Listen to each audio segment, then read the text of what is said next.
Factoring trinomials when a equals 1. The standard form of any quadratic trinomial is ax squared plus bx plus c. A trinomial always consists of 3 terms, hence the prefix tri.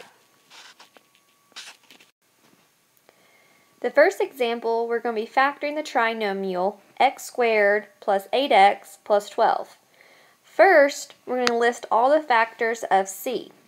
The c is our 12. So what two numbers multiply to give you 12? That's 4 and 3, 6 and 2, and 12 and 1.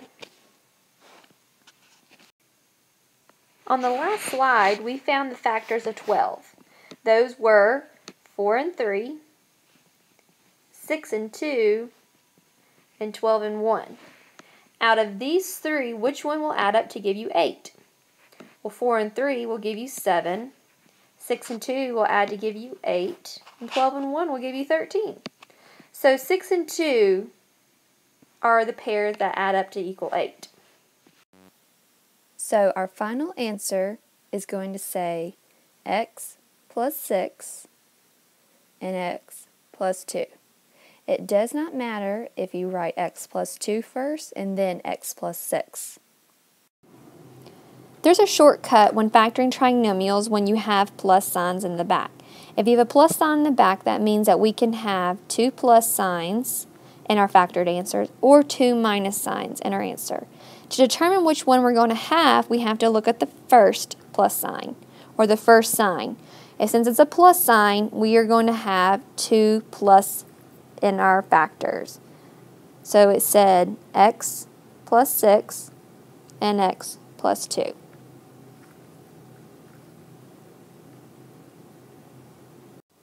So on our next example here, we have x squared minus 5x plus 4. We have a plus sign in the back.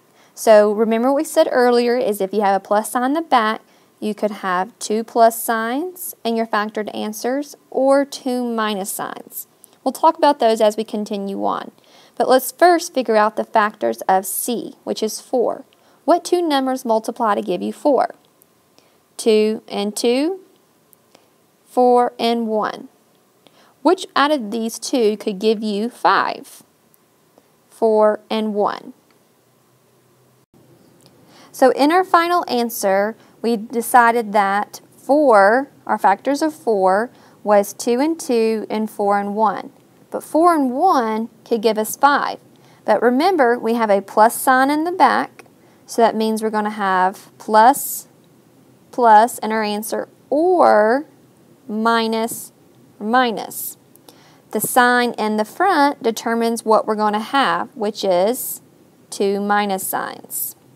So in our answer, it's going to say x minus 4, x minus 1.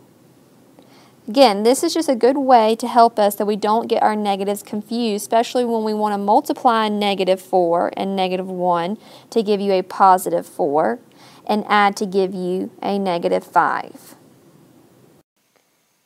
So looking at questions like this with a plus sign in the back and a minus in the front, we will need to learn the shortcut to this.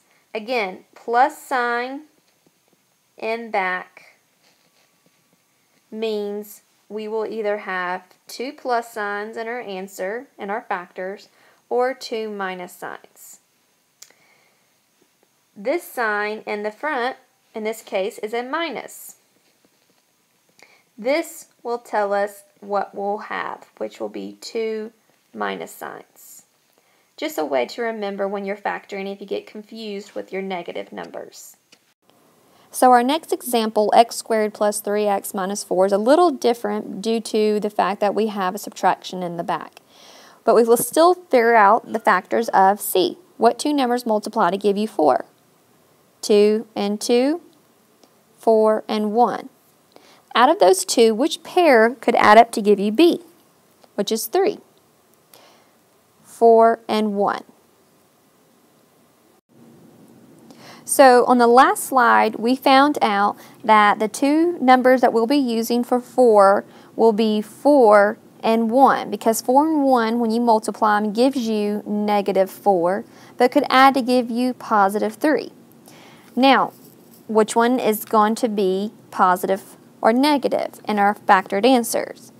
Because we have a subtraction in the back and the rules are different. So, if we want to multiply 4 into 1 to give us a -4 but add to give you a +3, the 4 will be positive while the 1 is negative. -4 times -1 gives you -4, but adds to give you +3. The shortcut with this is a little different than the plus sign in the back. So since we have a minus sign in the back, what is going to happen is we're going to have our factors as one positive number and one negative. Now, how do I know which number gets the positive sign and which number gets the negative sign? Well, that goes with the sign in the front. If it's positive in the front, the larger number gets that sign. So, the 4, out of the 4 and 1, 4 was bigger than 1. So that's why the 4 got the plus sign, and then of course the 1 got the minus sign. So again, it's really, both of these signs are very important. The sign in the back will determine if it's going to be, 2 plus signs, 2 minus signs, or positive and negative. But the sign in the front, that determines what it's going to be. So the larger number will get the sign in the front. Now, last example with the different signs. If you notice on this one, we have subtraction in the back and subtraction in the front. So, let's list the factors of C. What two numbers multiply to give you 21? Well, we have 7 and 3 and 21 and 1. Which out of these pair will add up to give you B? 7 and 3. So in our final answer, we will have x minus 7 and x plus 3. We want to make sure that our -7 and +3 will multiply to give you -21 and add to give you -4. Now, the shortcut when you have subtraction in the back. Subtraction in the back will let you know that you're going to have plus and minus signs in your factored answer. So go ahead and write out your factors and say x plus x minus. Now in the last slide we figured out that 7 and 3 will multiply to give you 21 and add to give you 4. But it can be tricky because does the 7 get the negative or does the 3 get the negative? Well, if you get confused, then this when the sign in the front will help you, which is also a negative. The sign in the front always goes to the larger number between the two factors, which is 7. So 7 gets the subtraction sign, while the 3 gets the other sign, which is the plus.